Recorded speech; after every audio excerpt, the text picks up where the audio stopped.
Nous sommes ici, au pied du minaret de la mosquée de Saint-Denis. Assalamu alaikum.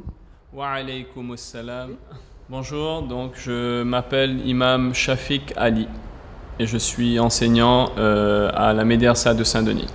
En 1905, donc l'inauguration de cette mosquée a eu lieu par les quelques premiers musulmans d'origine indienne qui étaient venus à la base pour effectuer du commerce. Également ce bon vivre ensemble qui effectivement fait de cette île vraiment une richesse et un patrimoine. On est fiers quand même en tant que Réunionnais de pouvoir le constater et de le dire aussi. On fait les ablutions qu'on appelle wudu. Et on va dire l'esprit des ablutions en islam, c'est avant tout le fait de se purifier extérieurement, de sorte à pouvoir se purifier intérieurement une fois qu'on se sera rendu donc dans la salle principale de prière.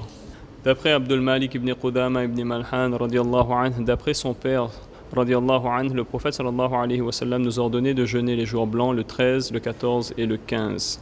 Laissant seulement quelques jours, ou plutôt, il avait l'habitude de jeûner presque tout le mois. Bien, le jeûne, c'est depuis l'an 2 de l'Hégire, depuis le moment où le prophète Mohammed, paix de Dieu sur lui, il est parti vers Médine, donc il a émigré. Depuis ce moment-là, donc, le jeûne du mois de Ramadan, qui est le 9e mois islamique, a été rendu obligatoire pour l'ensemble des musulmans ayant atteint l'âge de puberté et n'ayant pas de raison islamiquement valable de ne pas l'observer. Quelles seraient les raisons valables au niveau santé? Alors, on va dire qu'il y a un certain nombre de catégories de personnes qui en sont dispensées. Notamment, j'entends par là 5 catégories principalement. Il y a pour la femme qui est en période de grossesse, également pour celle qui allaite, aussi pour une personne qui a atteint un âge suffisamment avancé, qui ne se sent plus capable physiquement parlant de pouvoir l'observer. Il y a aussi celui qui a une maladie quelconque incurable dont il sait qu'il aura du mal à pouvoir le remplacer ultérieurement. Celui qui a une maladie qui sur le moment ne peut pas le faire, eh bien, quant à cette personne, il fera en sorte de remplacer les jours qu'il aura manqué ultérieurement, après le mois de Ramadan, à n'importe quel moment durant l'année. Pour le voyageur, quelqu'un qui est en déplacement, la possibilité de pouvoir ne pas observer le jeûne durant le Ramadan et de remplacer ultérieurement le nombre de jours qu'il aura manqué. La religion, elle est synonyme de facilité, si l'on peut dire. Dans un des versets du Coran, Dieu il dit en ce sens que Dieu il veut pour vous la facilité, il ne veut pas pour vous la difficulté.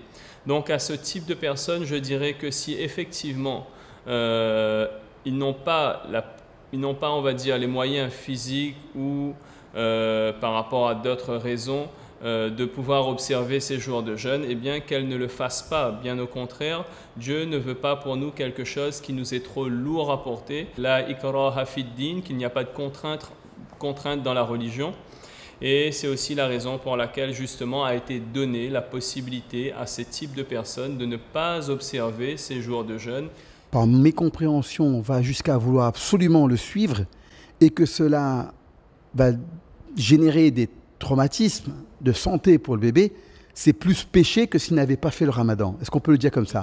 Tout à fait. C'est justement là où je voulais en venir. Donc, c'est vrai que pour ce type de personnes-là, il serait vraiment judicieux de ne pas le faire et d'attendre d'être en état de pouvoir le faire ultérieurement. Il vous a été prescrit ce jeûne comme il a été prescrit à ceux d'avant vous, afin que vous atteigniez la crainte révérentielle.